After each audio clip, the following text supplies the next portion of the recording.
Bueno, pues creo que ya van regresando los hermanos. Agradecemos a Dios por sus misericordias, por la bondad que tiene con nosotros. Debo reconocer, hermanos, que el favor que Dios nos da para poder presentar su palabra es un favor que viene de Él, es algo que Él permite, y en eso no hay mérito alguno en nosotros. Un predicador decía que incluso las personas que están predicando dicen no hay forma de que una persona predique desde acá porque pues no es por méritos propios, sino es por la obra completa de Jesucristo.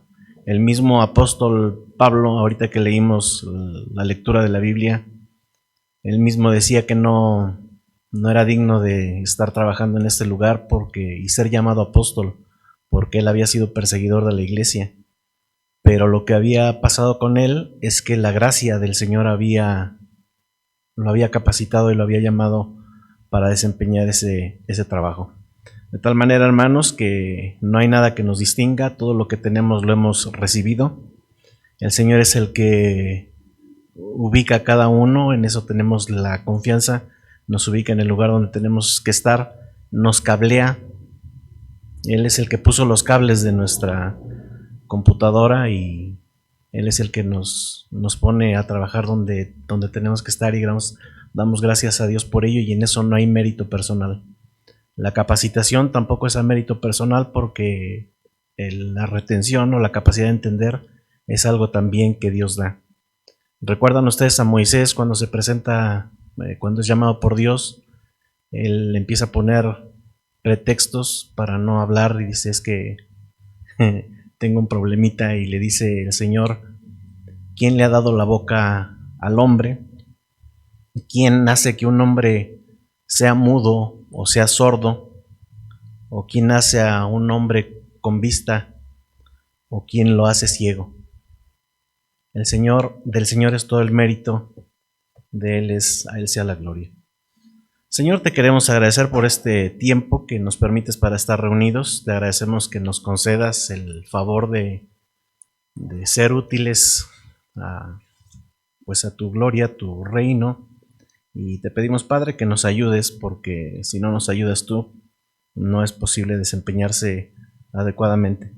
Te pedimos, Padre, que tú seas, a través de tu palabra, a través de este tiempo que nos has tenido también en preparación, pues nos concedas la gracia de poder ocupar adecuadamente la capacitación y hacerlo adecuadamente, Señor, trazar correctamente tu palabra.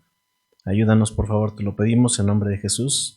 Amén. Y gracias, Padre, por esta oportunidad. Gracias en nombre del Señor. Hermanos, les voy a pedir que vayan abriendo su Biblia.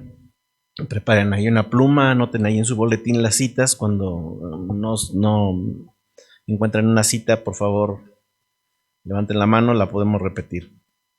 Y una de las partes donde vamos a empezar a abrir su Biblia, lo voy a tener ahí un poquito con su Biblia ocupado, en lo que le voy relatando, en lo que vamos teniendo una introducción. Le voy a pedir que se vaya por ahí de Hechos capítulo 17 y por ahí del verso 31. Vaya viendo si su Biblia trae esos subtítulos ahí, pues los vaya leyendo y usted va a ubicar dónde estamos más o menos parados. En Hechos capítulo 17 estamos parados por ahí por el segundo viaje misionero del apóstol Pablo.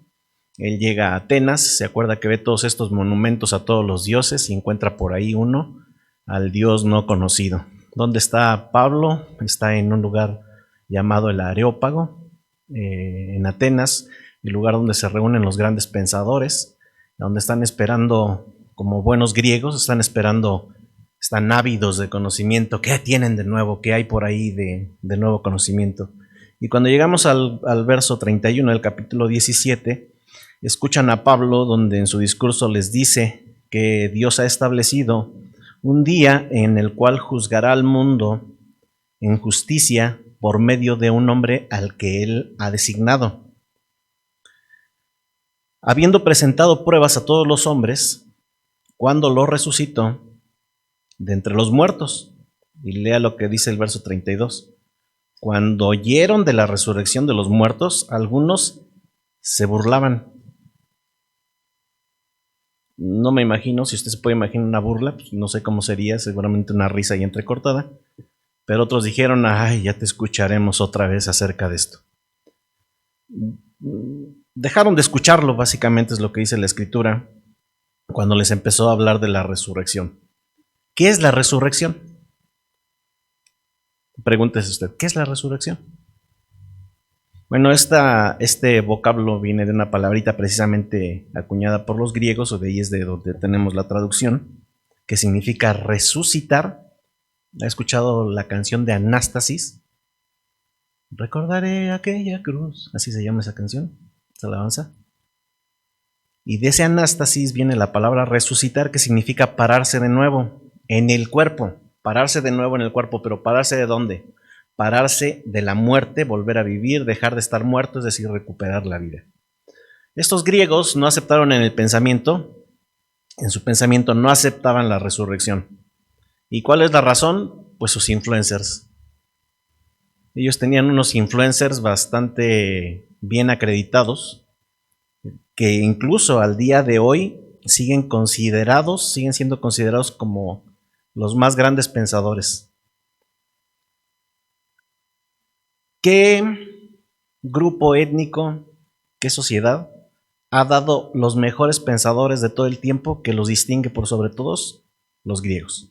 Los griegos. No hay, ahí está toda la crema innata de la filosofía griega, ¿no? Sócrates es uno de sus influencers y hoy, al día de hoy, es considerado como uno de los grandes pensadores, junto con los que siguen, los que fueron sus descendientes intelectuales. Sócrates, por ahí entre el año 470, que es cuando fallece, él quería morirse. ¿Por qué se quería morir? Para que su alma fuera liberada del encierro de la carne y fuera trasladada a un nivel espiritual mayor. Y ya unos me hicieron cara y pues dirán, pues ¿y esto de dónde lo sacó? Pues quién sabe, la verdad es que quién sabe dónde lo sacó. No sé cómo acuñaron este pensamiento, pero seguramente en una de sus deducciones llegaron a esto, hay que sacar el alma del cuerpo para que ascienda a un plano espiritual superior. Y tiene un estudiante llamado Platón. Todos estos los han escuchado en la prepa y si no, pues en los libros de filosofía y si no en algún lado lo hemos escuchado y si no, pues ahorita lo están escuchando aquí. Y resulta que este muchacho Platón funda una academia en Atenas. ¿Dónde predicó quién? No, Pablo. Donde predicó Pablo, ahí también Platón había fundado su academia. O sea, la escuela, así como nosotros tenemos aquí al CUI, ellos tenían su academia de Platón. ¿Qué tan prestigioso sería esto? Púchale. Él defiende la idea, al igual que Sócrates, su maestro, defiende la idea de que solamente el alma sobrevive a la muerte, que es inmortal, pero que se encuentra encarcelada en el cuerpo. Entonces ya vamos 2 generaciones que piensan lo mismo. Pero por si fuera poco, no solamente lleve 1, no solamente lleve 2, sino lleve hasta 3 pensadores. Otro discípulo ahora de Platón, llamado Aristóteles, y los 3 son considerados, las 3 generaciones, se puede decir el abuelo, el papá y el hijo, son considerados los padres de la filosofía occidental. Este Platón permanece durante 20 años en la escuela de Platón como aprendiz y después se va a fundar su propia escuela y es reconocido como el padre de la lógica. Le voy a decir el término que sigue porque es necesario, si Dios permite que tengamos otra oportunidad de platicar sobre la escritura. Hace uso de algo que se llaman los silogismos, ahí váyale investigando. Corinto, la ciudad que vamos a estudiar hoy a través de la escritura, Corinto se encuentra a unos 72 kilómetros de la cuna del pensamiento griego. ¿Dónde está la cuna? En Atenas. Y Corinto está como a 72 kilómetros, más o menos, hay un cálculo más menos, de aquí usted a la Ciudad de México.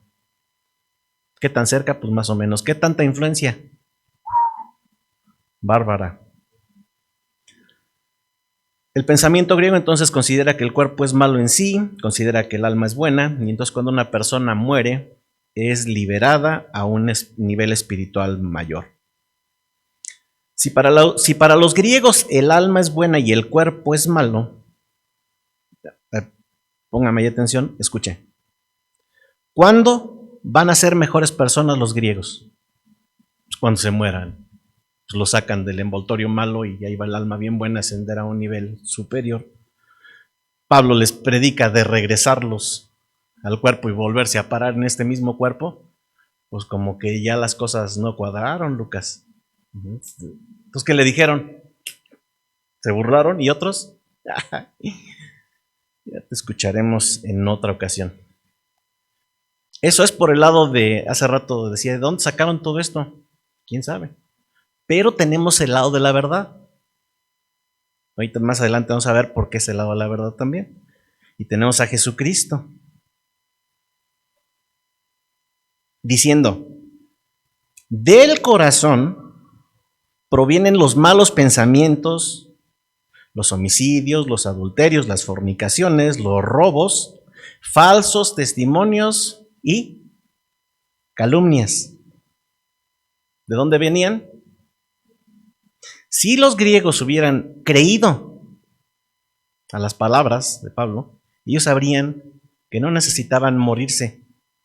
Ellos necesitaban saber que una vez que se les salga el alma tenían que dar cuenta si llegaban allá con un alma no regenerada. Se hubieran dado cuenta de que había una necesidad de que su alma naciera de nuevo. Ellos hubieran tenido que reconocer la necesidad de Jesucristo para que su justicia les fuera imputada a ellos y pudieran ser salvos. ¿Qué les impidió pensar así? Sus propios pensamientos, nuestros enemigos, nuestros propios pensamientos. Está usted parado en Hechos 17 y cuando usted llega a Hechos 18, ahí del verso 1, usted se da cuenta que en ese segundo viaje misionero, el apóstol Pablo funda la iglesia de Corinto. ¿Ya lo vio? Verso 1, después de esto Pablo sale de Atenas. ¿Y a dónde se fue? A Corinto. Ahí es fundada la iglesia. Permanece aproximadamente 1 año y medio con ellos. ¿Qué tanto puede avanzar un apóstol en 1 año y medio en una iglesia enseñando doctrina? Un apóstol, ¿qué tanto? Pues yo digo que sí, un buen tiempo, ¿no? Esta carta nos habla de que algunos estaban negando que no había resurrección. Y esta carta se calcula que haya sido escrito 5 años aproximadamente, más o menos, después de fundada la iglesia. O sea, estuvo 1 año y medio con ellos, se va, y unos 3 años y cachito está por allá, y de repente escribe la carta porque ya tienen problemas allá. Y hay algunos, no todos, que no creen en la resurrección, cuando esto es una doctrina fundamental. Pablo dice, no están firmes, no están creyendo en la resurrección de los muertos y los empieza a corregir. ¿Por qué sabemos que los empieza a corregir? Bueno, pues porque al principio de la carta de Corintios, y ahora aváncele ahí tantito a la carta de Corintios en su Biblia, al capítulo 1, el apóstol Pablo se dirige a la iglesia que está en Corinto. Le quisiera preguntar qué es una iglesia, para saber a quién se está dirigiendo. ¿Qué es una iglesia?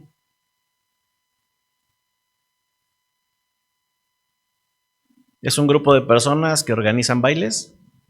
No. ¿Qué es una iglesia? ¿Una asamblea que qué?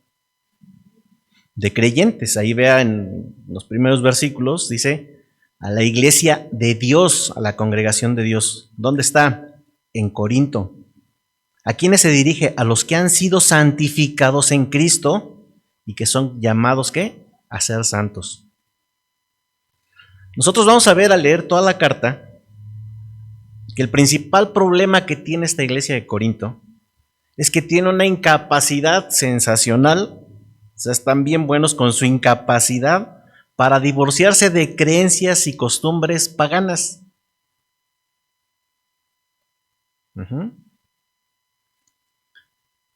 Si hay una iglesia que es corregida por el libertinaje y por su estilo de vida, es esta. Si le va pasando ahí, por ejemplo, del verso 30 en adelante, son exhortados porque hay división en la iglesia. Unos dicen, haga de cuenta que los nombres de allá los ponemos ahorita aquí. No, pues yo soy del hermano Sammy. ¿Y tú? No, pues yo de Cano. ¿Y tú? No, pues yo de Fernando. ¿Y tú? No, pues yo le voy al compaye. Y la iglesia se empezó a dividir. Entonces, esta iglesia no está captando quién murió por la iglesia. Y les dice, están bien divididos, aquí no están echando pleito. Se empezaron a hacer grupos. ¿Grupos en una iglesia, en una familia? Pues no. Eso es en el capítulo 1. Cuando llegamos allí al capítulo 2, vamos a ver que hay cosas como que están orgullosos ahí por ser muy sabios. Entonces ahí los corrige. ¿Y cómo no iban a ser orgullosos si estos sentían que eran los qué? Pues eran las fresas de los pensamientos griegos, o sea, ellos están bien orgullosos, entonces ahí el Pablo les pone orden. Nosotros cuando llegamos al capítulo 4, ahí váyale pasando, por ahí desde el 18, dice, ¿qué es lo que tienen que no hayan recibido? Entonces aquí hay un poco de arrogancia en los griegos. Cuando llegamos al capítulo 5, vamos a ver que tratan un problema de inmoralidad, de incesto. Estaba metiéndose el muchacho con la suegra, que hay un problema de inmoralidad sexual. Incluso el muchacho es corrido de la congregación. Cuando llegamos al capítulo 6, sigue la corrección de Pablo, porque aquí los hermanos estaban peleando, pero en los tribunales. Se da cuenta que el hermano Oscar le levantó una demanda al hermano Iván, y el hermano Beto era el abogado, y entonces nos llevó a los tribunales, y allá el juez decía, ¿qué pasó? ¿Y son hermanos? O sea, aquí había un problema muy grave. Entonces Pablo les dice, bueno, que no pueden solucionar esos asuntos en la congregación. No hay gente sabia ahí como para que se cargue de esto. Caray, muchachos. Y los corrige. Cuando llegamos al capítulo 7, vamos a ver que hay problemas matrimoniales. ¿Cómo sabemos que hay problemas matrimoniales? Porque seguramente aquí o las mujeres estaban negando a tener relaciones con sus maridos, o los maridos le estaban negando la relación sexual a sus mujeres, y empieza a haber problemas de adulterio, de fornicación. Ahí vamos. Cuando llegamos al capítulo 8, hermanos, ustedes están sin amor, porque hay hermanos débiles que no comen carne y ustedes le entran re duro a las carnitas. Y unos piensan que comer carne es malo y otros dicen que comer vegetales es bueno. Hermanos, aguántense y les enseña cómo tratarse y cómo tratar con amor a los hermanos. Cuando llegamos al capítulo 9, vamos a ver que hay problemas para el sostenimiento de los que trabajan en el Evangelio. En el capítulo 11, que ese capítulo creo que quedaría bien en estos tiempos de la ideología de género, porque ahí las mujeres estaban muy empoderadas, ¿no? Marcharemos, predicaremos. Ahí las hermanas estaban queriendo dominar el asunto, y el apóstol Pablo les pone orden y les dice, no, espérense. Esto está ordenado por Dios y tenemos que someternos a ello. Ya cuando llegamos ahí al capítulo 14, vamos a ver que hay un desorden en la iglesia, porque se están levantando a profetizar y hablar en lenguas, pero en un verdadero desorden. Yo no sé si le haya tocado escuchar una oración desordenada donde todos hablan y nadie entiende. Pues eso lo corrige Pablo y dice, eso no está bien. Cuando van a orar o cuando van a hablar, uno por uno para que se entienda. Y cuando llegamos al capítulo 15, esto está bien padrísimo, hermanos, bien padrísimo, porque el capítulo 15 es dirigido a una iglesia que está bajo la influencia griega. El capítulo 15 tiene algo bien padre. El capítulo 15 es el capítulo más grande del Nuevo Testamento. ¿Cuál es el del Antiguo Testamento? El más grande, que le cuesta trabajo a Oscar leer y que ya no quería leer, el Salmo 119. Y el más grande en extensión del Nuevo Testamento es el 115. Y la primera carta de Corintios es también la carta más extensa. ¿Qué trata ahí? ¿Qué trata en este capítulo 15? Pues lo que trata ahí es el tema de la resurrección, pero lo aborda de una manera muy particular. Llega a la iglesia y les dice: muchachos, les quiero recordar el evangelio que ya les prediqué. ¿Cuándo? Hace unos años. Pues esa es la razón por la que están aquí. Que Cristo murió por nuestros pecados y también que resucitó al tercer día. Pero también hay testigos y les muestra a los testigos. Es más, hay por ahí un grupo de 500 personas que si quieren preguntar, algunos de ellos todavía están vivos, vayan a preguntar. Después les dice: yo no soy digno de ser llamado apóstol, pero pues estoy aquí por la gracia de Dios. Y después llegamos a la parte que vamos a desarrollar. Posteriormente de lo que desarrollamos, el apóstol Pablo les enseña cosas que tienen que ver con la resurrección, pero tienen que ver cómo este cuerpo va a ser cambiado y en qué se va a convertir. Que si Dios nos permite, que si Dios nos ayuda, leeremos y vamos a entender lo que el Señor ahí nos habla. El apóstol Pablo está ahí para poner orden. Y en el capítulo 15 que vamos a leer, en los versos 32 al 34, el apóstol Pablo va a establecer la verdad, porque su responsabilidad. La responsabilidad de un pastor es establecer ¿qué? Doctrina sana, verdades dentro de la iglesia, porque la iglesia son su obligación, los miembros de la iglesia son obligación del pastor, el pastor tiene que dar cuenta por ellos, y el apóstol Pablo es responsable también de fundar esa iglesia y tiene que dar dirección apostólica, tiene que decir: el Señor me mandó para decirles esto. ¿Por qué? Porque como lo vamos a ver más adelantito en estos versos, de 32 al 34, ellos tienen que dejar de pecar. Y usted dice: ¿cómo están pecando nada más por no creer en la resurrección? Pues claro, si es una iglesia y no creen en la resurrección, pues claro que está pecando. Les dice en estos versículos: si los muertos no resucitan, comamos y bebamos, que mañana moriremos. En buen castellano, o en una traducción al lenguaje ixtlahuacense, esto sería algo así como: pues si no vamos a morir y hasta ahí vamos a llegar, como era el pensamiento griego, pues entonces vamos a darle vuelo a la hilacha. O en otras palabras, pues destrámpense entonces, ¿qué chiste tiene? Si liberados de aquí, pues no hay nada ya. Les hace una advertencia y les dice: no se dejen engañar, porque la iglesia, estos algunos, estaban siendo influidos. Les dice: las malas compañías corrompen las buenas costumbres, sean sobrios, manténganse despiertos, no así todos así en medios como aletargados, pónganse atentos, dejen de pecar, porque algunos no tienen conocimiento de Dios. ¿Cuál es el problema? Que al no tener conocimiento estaban pecando, hermanos. Fíjense, una de las cosas que considero que es muy útil para los días de hoy es que aunque sea cada 8 días, de poquito a poquito, vamos adquiriendo conocimiento y de repente nos caen las cosas y de repente decimos: ¿cómo es posible que yo haya estado pensando mal en otro tiempo? Una persona que no cree la verdad de Dios peca. Algunos en la iglesia estaban dejando engañar por malas compañías. Esto es catalogado como un pecado.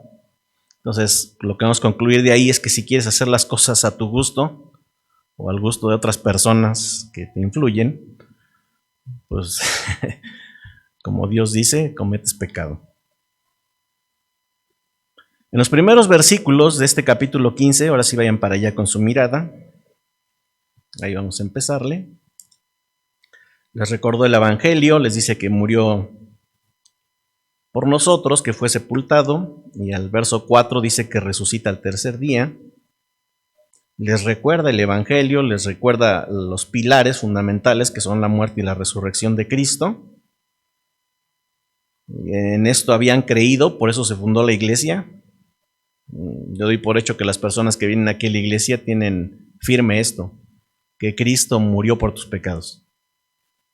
Pero no solamente eso, sino que resucitó y que su resurrección es una muestra de la victoria que tuvo sobre el pecado.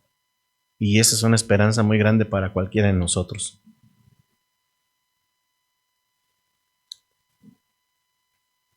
Les predica el Evangelio, les recuerda el Evangelio, porque la única forma de que una persona sea salvada es porque entiende el Evangelio.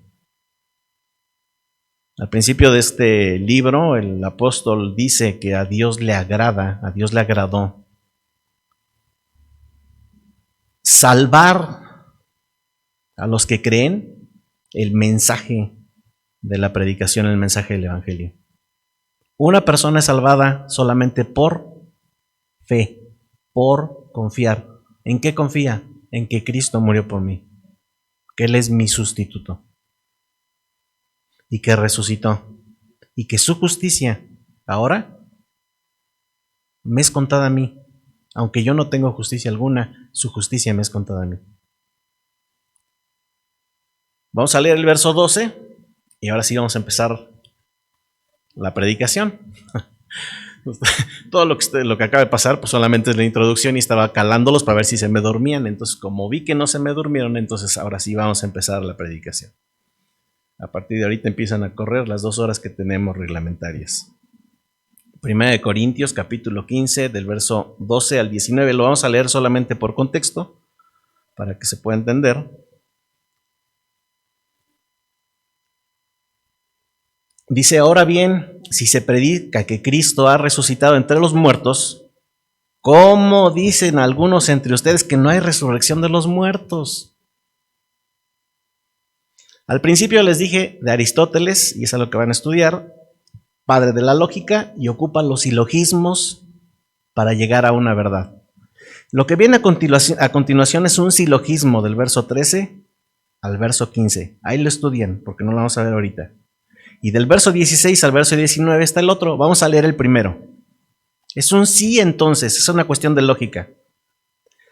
Y si no hay resurrección de los muertos, entonces ni siquiera Cristo ha resucitado. ¿Se da cuenta que eso es ilógico? Y si Cristo no ha resucitado, vana es la fe. Vana es nuestra predicación y vana la fe de ustedes. O sea, si Cristo no resucitó, ¿qué estamos haciendo aquí, hermanos? Estamos bien entretenidos nomás. Concluye en el verso 15, aún más, somos hallados falsos testigos de Dios, porque hemos testificado contra Dios que Él resucitó a Cristo. A quien no resucitó, si en verdad los muertos no resucitan. Es el primer silogismo. Y el segundo, empieza igual que el primero. Porque si los muertos no resucitan, entonces ni siquiera Cristo ha resucitado. Y si Cristo no ha resucitado, la fe de ustedes es falsa. Todavía están en sus pecados. Entonces también los que han dormido, es decir, los que ya se murieron, las personas en la fe, las personas que han dormido en Cristo, están perdidos, tampoco hay esperanza para ellos. Y concluye el verso 19.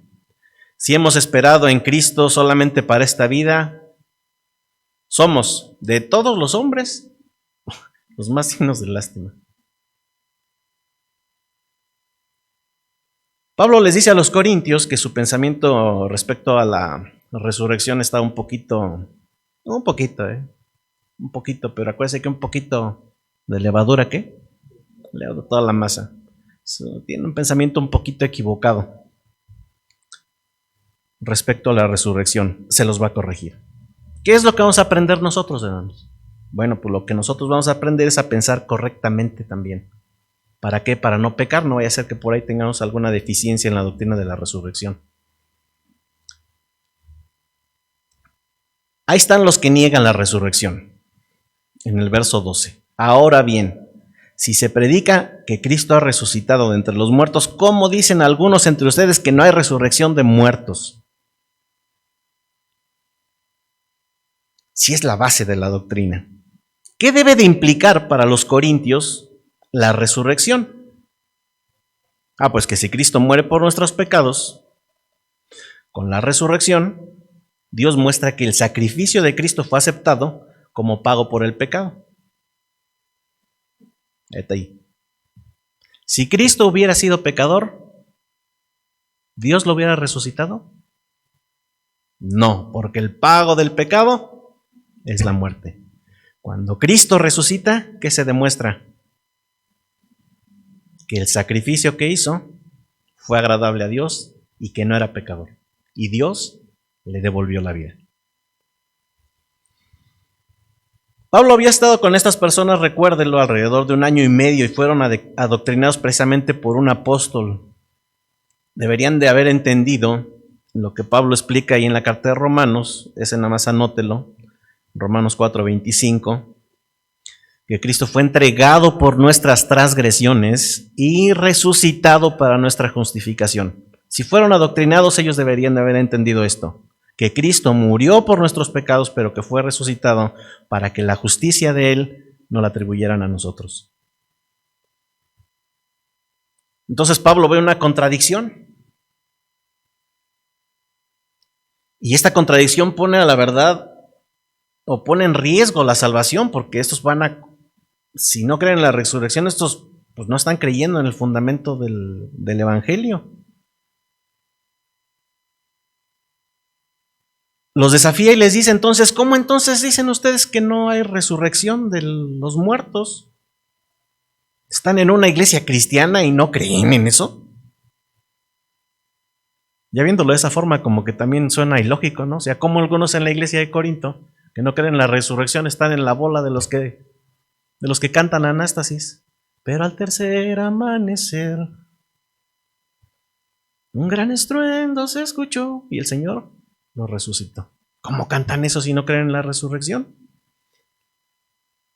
Eso sería algo así como poner una persona de la América en medio de las porras de las Chivas, ¿no? Con una camiseta diferente, ¿no? Algo así sería. Entonces les dice, pues aquí hay contradicción. Si Cristo no ha resucitado, pues entonces la fe de ustedes es falsa. Si piensan así, pues entonces están del lado del bando contrario. ¿Cómo cantarían este grupo la de Anástasis? Pues tendrían su propia versión. Escribí algo aquí que cómo se pudiera escuchar su canción. Pero al tercer amanecer, su cuerpo seguía ahí. Unas mujeres con especias prepararon su cuerpo muerto. No me salió el tono, pero por ahí van. Jesús no resucitó. Ahí terminaba la canción. Es ilógico, hermanos. Es ilógico. Es ilógico.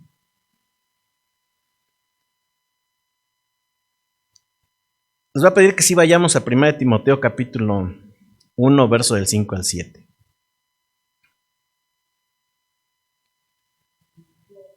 Primera de Timoteo capítulo 1 del verso 5 al verso 7. ¿Por qué el apóstol Pablo está interesado en enderezar la doctrina que se está torciendo? Fíjese lo que nos dice ahí 1 de Timoteo. Capítulo 1, verso del 5 al 7. Pero el propósito de nuestra instrucción es el amor nacido de un corazón puro, de una buena conciencia y de una fe sincera. Pues algunos, desviándose de estas cosas, se han apartado hacia una vana palabrería. Quieren ser maestros de la ley, aunque no saben lo que dicen, ni entienden las cosas acerca de las cuales hacen declaraciones categóricas. A estos les estaba pasando eso. Estaban diciendo cosas como que la resurrección no existe y son cosas que ni siquiera tienen sentido, ni siquiera estaban entendiéndole, hermanos, al Evangelio. Ahí están los que niegan a la resurrección. ¿Cómo empieza este problema? ¿Qué leímos ahí con Pablo? Pues porque empezaron a prestar atención a vanapalabrerías de hombres que no saben lo que dicen, ni siquiera entienden las cosas de las cuales hacen este tipo de declaraciones contundentes. Les quiero preguntar, hermanos, ¿Qué saben Sócrates, Platón y Aristóteles del alma? ¿Qué saben ellos del alma? La pregunta sería, pues depende quién los capacitó. ¿Quién capacitaría a Sócrates en las cosas del alma? Cuando el apóstol Pablo les recuerda el Evangelio, les dijo lo siguiente, acuérdese ahí en los primeros versículos del capítulo 15, dice, yo les entregué lo mismo que recibí. Ahí está Pablo hablando con la iglesia, yo les entregué lo mismo que recibí. Y en Gálatas leímos que Pablo había dicho, ¿de quién recibió Pablo la enseñanza? En Gálatas, anótelo nada más para que lo cheque en su casa, capítulo 1, versos 11 y 12, dice, quiero que sepan, hermanos, que el evangelio que fue anunciado por mí no es según hombre, pues ni lo recibí de hombre, ni me fue enseñado, sino que lo recibí por medio de una revelación de Jesucristo. ¿Quién capacitó a Pablo? Cristo. Le quiero preguntar, ¿Sócrates, Platón y Aristóteles han ido al cielo? ¿Han estado por un momento muertos y luego regresaron?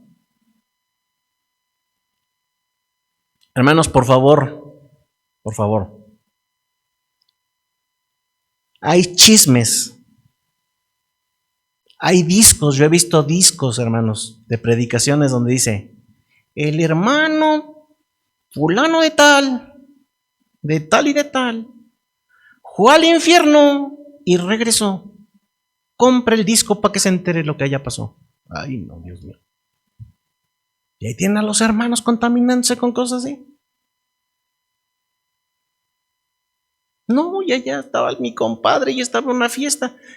Yo les pregunto, la idea del infierno, de que allá es pachanga y hay bailes y ahí pues, se va a encontrar a tus compadres, ¿de dónde viene? ¿Creen que probablemente de la Divina Comedia? La verdadera idea del infierno, ¿dónde está escrita? ¿Quién la conoce? ¿Quién creó el infierno? ¿Lo conoce? ¿Dios conoce el infierno? Claro. Y detalla exactamente cómo es y detalla qué va a pasar allá. Ah, no.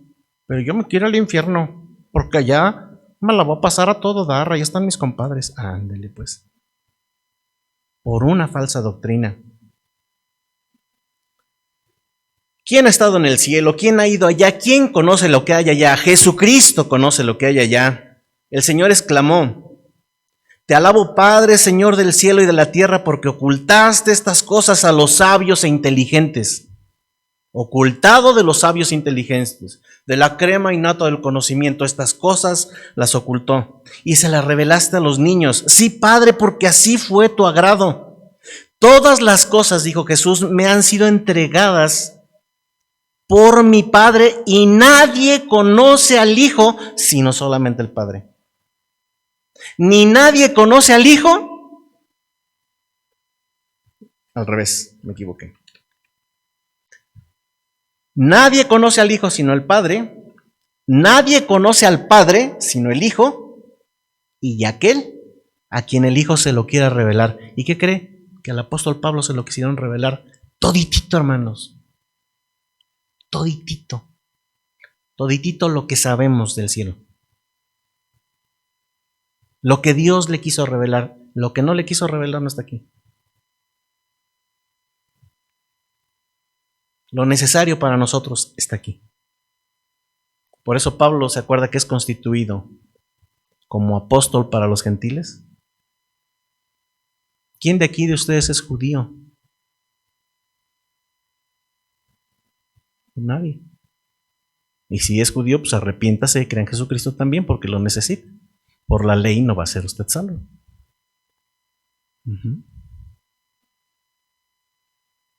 Y si usted es gentil, mexicano, japonés, chino, oaxaqueño, de Chile, de Dulce, de donde sea, hermanos, tenemos un apóstol que leyendo lo que él dijo, según dice Efesios 3, podemos comprender cuál es el conocimiento que él tiene de las cosas que el Señor le reveló.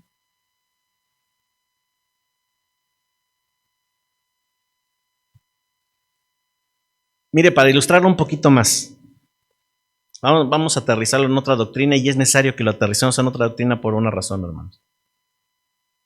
Porque también esta doctrina se nos ha metido entre los hermanos de la iglesia, bien sutil, bien fácil. Dice, si hubiera corregido a las personas, por ejemplo, que creen en la reencarnación, si usted cree en la reencarnación, no mueva la cabeza porque lo voy a señalar y le voy a decir, ahí está el que cree en la reencarnación y todos le vamos a dar pamba. No mueva la cabeza. Pero si usted cree en la reencarnación, les hubiera dicho algo como esto el apóstol Pablo. Está decretado que los hombres mueran una sola vez y después de la muerte el juicio. Aquella creencia de la reencarnación es algo que ha estado presente en la humanidad desde, como dijo mi abuelita, desde hace muchísimo tiempo. Y principalmente se ocupa en algunas religiones como el hinduismo, el budismo, que es así me suenan, pero hay otra que no me sonó que se llama jainismo y otra que se llama taoísmo, que sí la he escuchado, pero tampoco no me suena tanto como el hinduismo o el budismo. Hoy tenemos que hablar de eso porque algunos han sido expuestos a esas doctrinas y quieren ahora ponerse a alinear sus chakras. Conozco personas en la congregación que agarran una gran paz cuando empiezan, en algunas congregaciones que empiezan a agarrar gran paz cuando empiezan a practicar el famoso yoga. ¿Sabe cuál es la definición de yoga? Yoga es la unión, así define ahí el diccionario, es la unión de la diosa Shakti con el humano. Les hasta dan ganas de no practicar yoga. Me voy a estar uniendo con la diosa Shakti. Es la que tiene hartas manos, así que una aquí, otra aquí, otra aquí. No sé cuántos pares tenga, pero tiene muchos. ¿Cómo fue manipulada la congregación a que llegaran a una cosa así? Pues fácil, ponte a practicar yoga. ¿Qué tanto de malo tiene? Pues nada, te paras boca arriba, te paras boca abajo, te aguantas en una mano, te aguantas en un dedito, qué bárbaro. Te sientas en flor de loto y empiezas a decir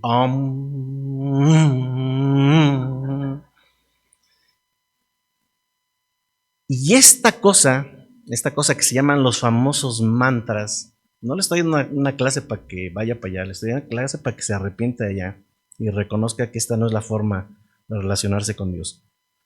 Lo que enseña es que a través de cosas como esta pronunciación de unas vocales o de ciertos sonidos, son para acceder al plano espiritual. Vean nomás, qué razonamiento tan alto. ¿Cómo le hicieron para llegar a este razonamiento? Ahora. No sé. Pero de repente ahí tienen los hermanos de a poquito, contaminados, con cosas que parecen inofensivas, pero que por falta de conocimiento de Dios llegan a pecar. ¿Cómo es posible que empiecen a tener paz diciendo Om en lugar de irse a orar? Como dice el Señor, para que la paz del Señor, que sobrepasa todo entendimiento, venga a tu corazón. ¿Cómo uno sustituir una cosa con otra? Esas filosofías llegan a considerar que un alma o espíritu viaja o aparece por distintos cuerpos, generalmente con la intención de aprender de diversas vidas las lecciones que le proporciona la existencia en universos paralelos en que él eligió reencarnar. Fíjense nomás qué superior se escucha esto, está reencantador. O sea, tantos términos tan sofisticados que dicen, wow, esto está re bueno, no le entiendo, pero está re bueno, ¿no? Como los griegos, no les entiendo nada la filosofía, pero pues eran los griegos, manta.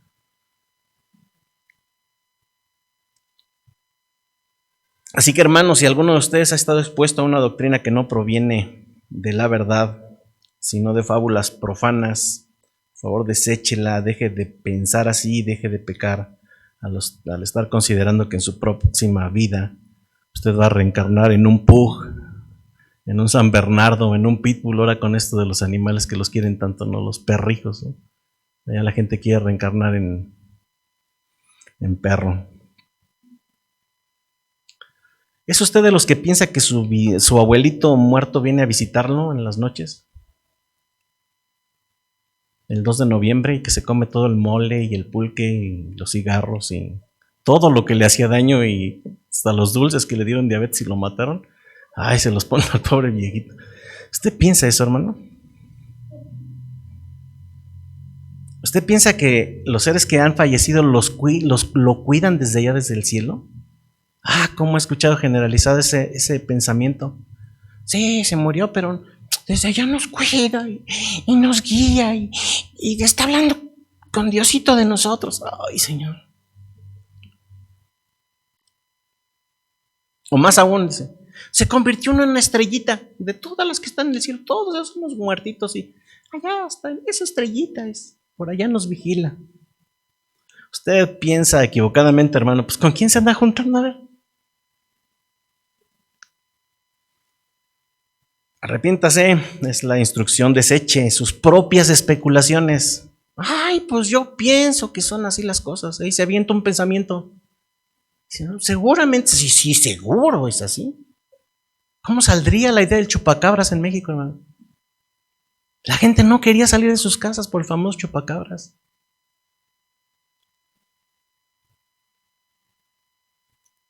¿Acaso sabe usted más que Cristo, hermano? Le quiero preguntar esto porque esto es un asunto serio y muy común en la iglesia, ¿eh? Hermano, ¿usted piensa que el pensamiento de usted, el suyo, es superior al de Pablo? ¿Alguna vez ha pensado que Pablo dijo algo equivocado?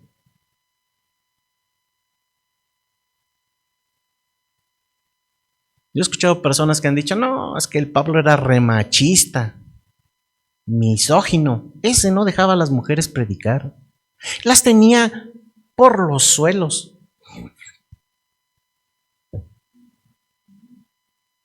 ¿Usted ha llegado a pensar que el pensamiento que Pablo estampa en la Biblia es inferior al de usted? ¿Usted ha llegado a considerar que usted piensa mejor que Pablo?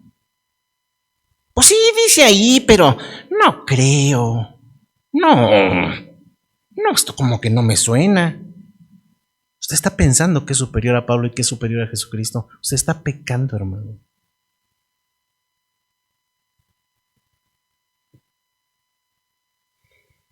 Pablo imparte sana doctrina. ¿Qué es sana doctrina?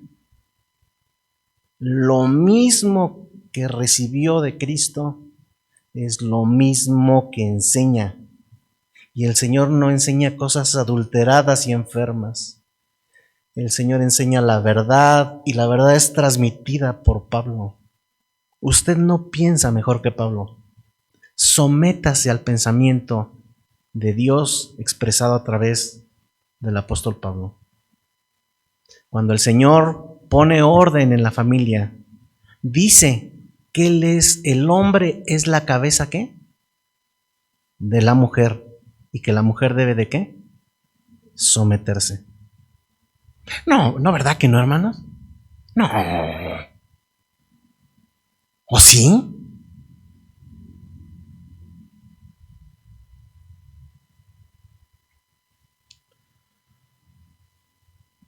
Los influencers suyos, ¿quiénes son sus influencers? Pues una buena dotación de influencers nuestros, al igual que tenían los griegos.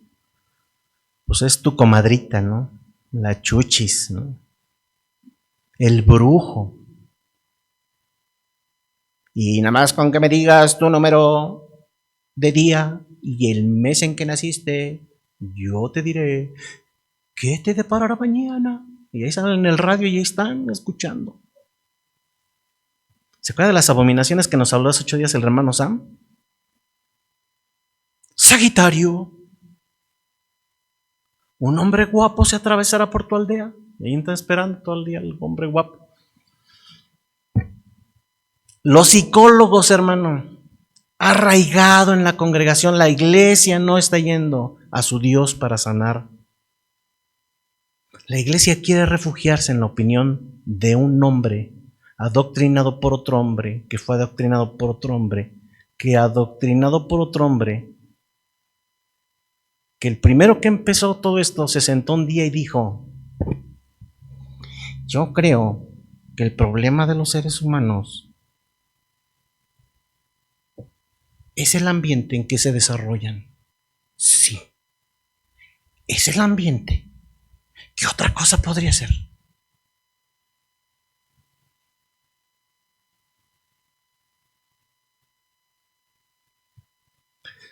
¿Puede un psicólogo meterse a los problemas del alma, hermanos?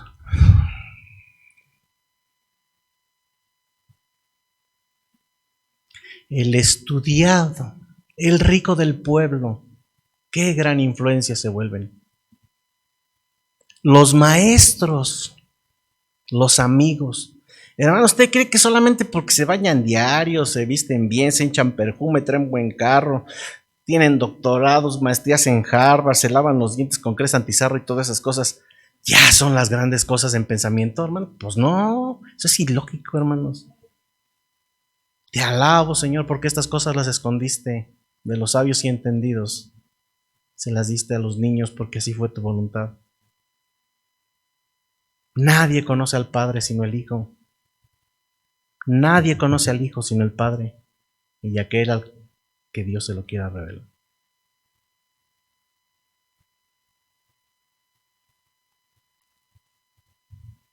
Cristo, Pablo, los apóstoles saben más que usted y que yo y que nuestros influencers. Por una razón, porque Jesucristo se le reveló a Pablo todas las cosas. No solamente eso, hermano. Pablo es una autoridad constituida por Cristo para enseñar a los gentiles. Es una autoridad puesta por Dios. De tal manera que Pablo sabe más de las cosas del cielo y sabe más de Dios que cualquier sabio o cualquiera que tenga un título sobre esta tierra. Usted recuerda al mismo apóstol Pablo repudiar sus credenciales. Fariseo de fariseos, circuncidado al octavo día. Hebreo de hebreos, la crema innata, celoso de la ley. Por eso ocupaba un puesto, porque tenía las credenciales. Pero todo eso, cuando llegó Cristo, dijo Pablo, todo eso quedó por basura. Nosotros tenemos que tener por basura todo esto. ¿Qué consecuencias tendrá para los griegos el no creer en la resurrección? Pues fácil. Si por la resurrección se cumple, en las Escrituras fue escrita, en el Antiguo Testamento fue escrita la resurrección. Jesús dijo, esto es lo que yo les decía cuando todavía estaba con ustedes. Esto fue después de que resucitó. Que era necesario que se cumpliera todo lo que sobre mí está escrito en la ley de Moisés, en los profetas y en los salmos. Van en el camino de Maús. Entonces, se les abrió la mente y dijeron, ya le entendí. Se les abrió la mente para que comprendieran las Escrituras y les dijo Jesús, así está escrito que el Cristo padecerá y resucitará de entre los muertos al tercer día. Fíjese nomás, para una persona que niega la resurrección, lo que está haciendo se está oponiendo al mismo Dios, al negar que Dios puede cumplir lo que ya ha prometido.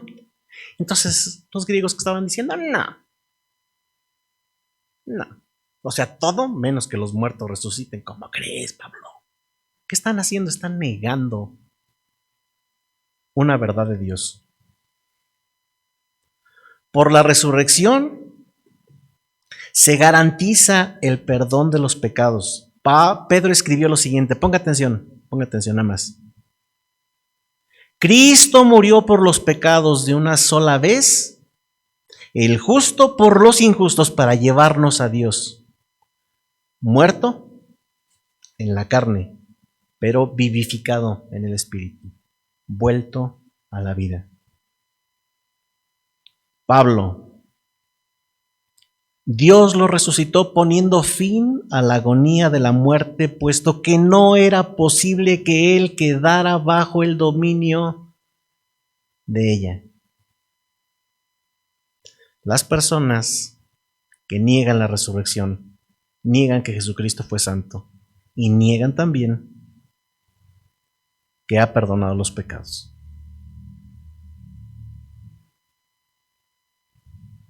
Por la resurrección, hermanos,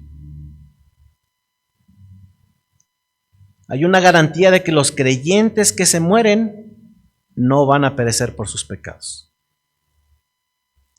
Pablo escribió: hermanos, pero no queremos que ignoren acerca de los que duermen,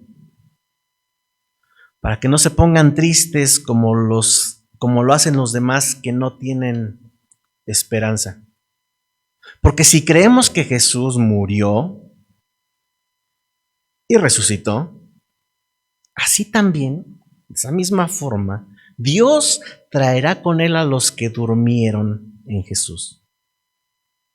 Las personas que niegan la resurrección viven tristes eternamente por sus muertos que ya creyeron en Jesús. No tienen esperanza. Su pensamiento choca directamente con el de Dios. Como quisiera que estuviera acá conmigo. Vea cómo no empata.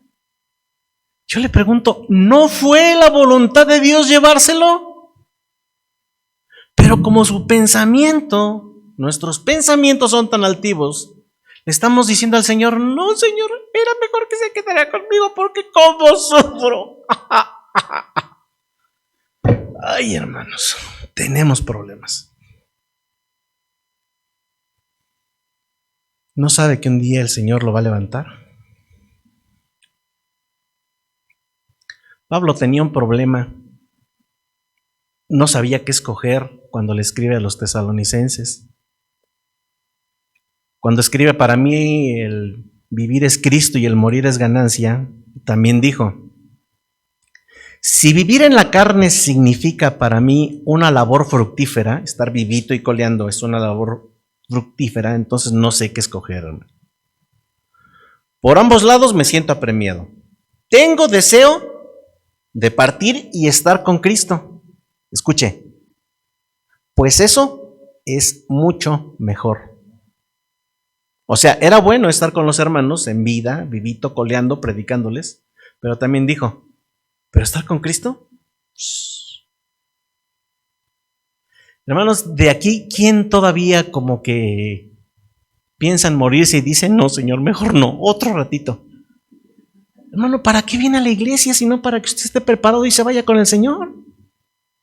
Entonces, ¿cuál miedo? Nomás de pensar que si me muero se me acaba el gasto, se me acaba el flujo nasal, que voy a dejar de preocupado de estar gordito, que voy a dejar preocupado por las preocupaciones de esta vida. ¡Qué bárbaro! Estar vivo era bueno porque predicaba, pero estar con Cristo era mejor. No niegue al Señor con sus pensamientos y piense que su defunto creyente estaría mejor con usted. Mejor arrepiéntase de ser tan arrogante. Las cosas que usted piensa no son mejor que las que Dios ha establecido. Él es el que les ha puesto límite a la habitación de los hombres. Con la resurrección de Cristo, Dios muestra que el sacrificio de Cristo fue aceptado como pago, cuando dice que fue resucitado para nuestra justificación. La resurrección confirma que Cristo es Dios. Porque Pablo escribió que Jesucristo fue declarado Hijo de Dios con un acto de poder, conforme el Espíritu de Santidad, por la resurrección de entre los muertos. ¿Cómo fue declarado Hijo de Dios? Es decir, de la misma especie de Dios. por la resurrección de los muertos.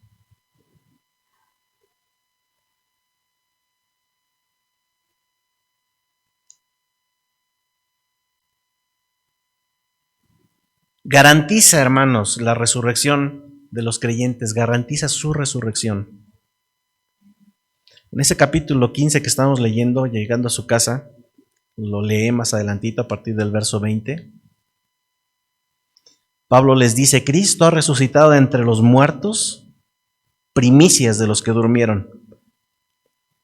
Esa parte de primicias, quiero por favor que piense un ratito en esto. ¿Jesucristo es el primer resucitado de toda la Biblia? Unos dijeron que sí y otros que no. Pónganse de acuerdo. Otra vez, ahí va. ¿Cristo es el primer resucitado de toda la Biblia? ¿No? ¿Quién más está resucitado antes de Cristo? ¿Quién? Fuerte. Lázaro es uno, es en el Nuevo Testamento. La hija de Jairo. ¿Quién más? En el Antiguo, ¿se acuerdan de que haya habido algún resucitado?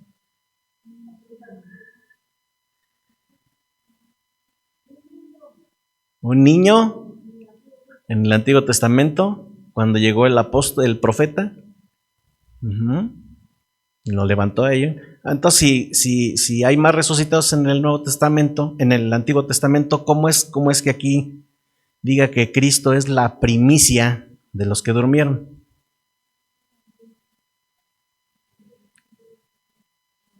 Exactamente. Vea la diferencia, hermano, vea la diferencia.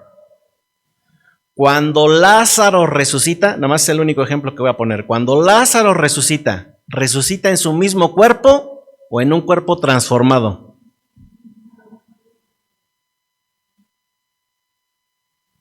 Otra vez.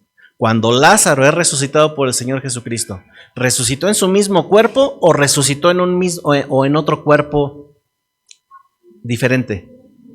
En el mismo cuerpo. Vamos. Cuando Cristo resucitó, ¿resucitó en su misma carne o en un cuerpo transformado? Es el primero resucitado con un cuerpo transformado. Es el primero con un cuerpo transformado. Los demás los volvieron a la misma vida de su mismo cuerpo y al ratito, ¡pum!, se volvieron a morir. ¿Estamos hasta ahí?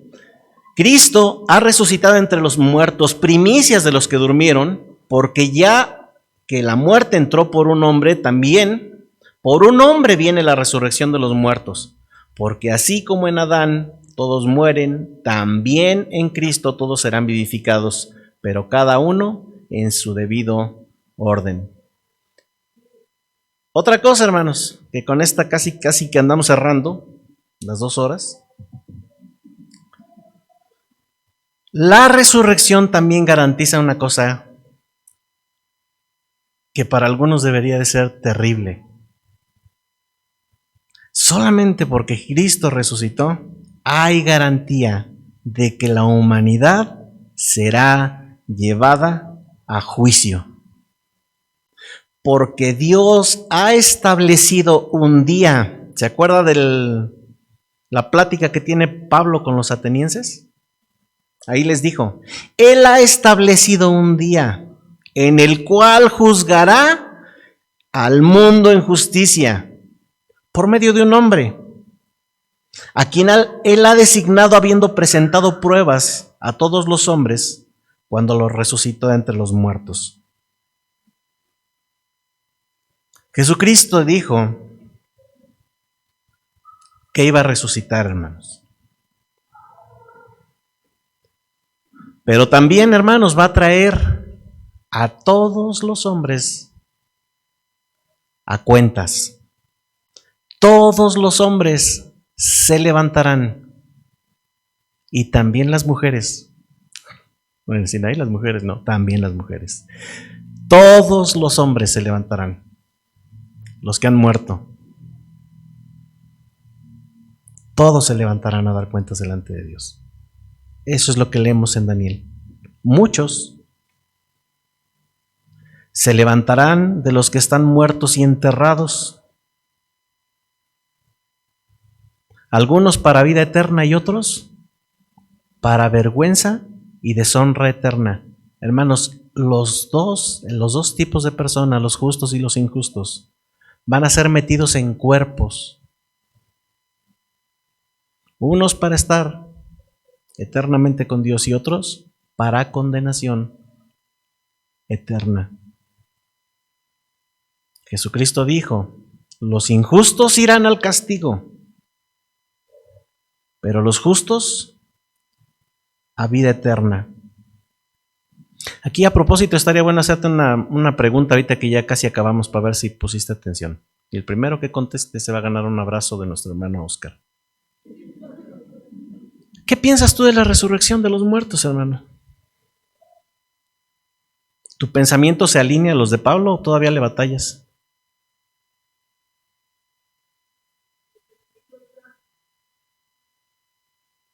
Ahí vamos, ¿eh? Tratamos de alinear nuestros pensamientos a los de Cristo. Yo les pregunto, hermanos, ahí va la pregunta. ¿Y tus chavos?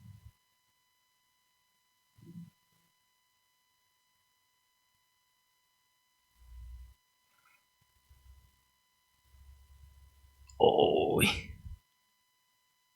¿Y tus primos? ¿El Chompiras? ¿Tu amigo el Chompiras? Ya entenderá, hermanos.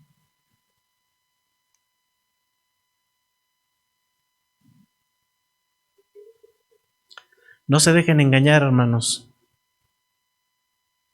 Y no dejen que los suyos tampoco sean engañados.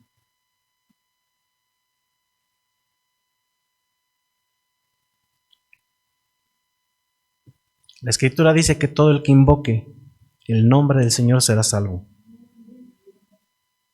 ¿Pero cómo lo van a invocar? Para que lo salven si ni siquiera creen en Él. ¿Cómo pueden creer en Él si nunca han oído de Él?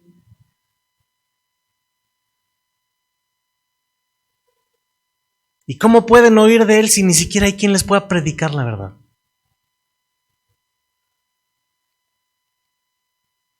Esas verdades no son para quedárselas nada más, hermanos. Eso hay que compartirlo.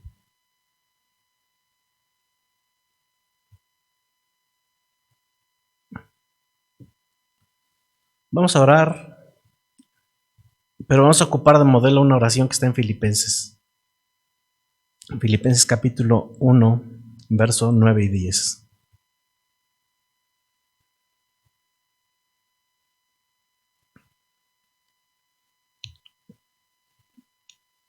Si no está en la misma versión que la tengo yo, nada más sígala con los ojos. La intención es que terminando esta oración podamos entender que el propósito de Dios es que tengamos un conocimiento y una doctrina sana, porque viene de un Dios que es sano, que proviene de la verdad y que es impartida a nosotros por los apóstoles, que son testigos fieles de aquella capacitación que les dio nuestro Señor personalmente. Le pido a Dios, escribió Pablo a la iglesia de los Filipenses, le pido a Dios que el amor de ustedes desborde cada vez más y que sigan creciendo en conocimiento y entendimiento.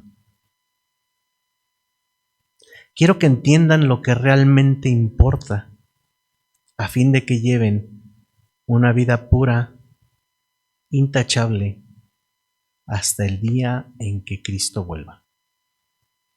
¿Qué decimos a eso, hermano? Amén. Gracias, Señor, por tu palabra.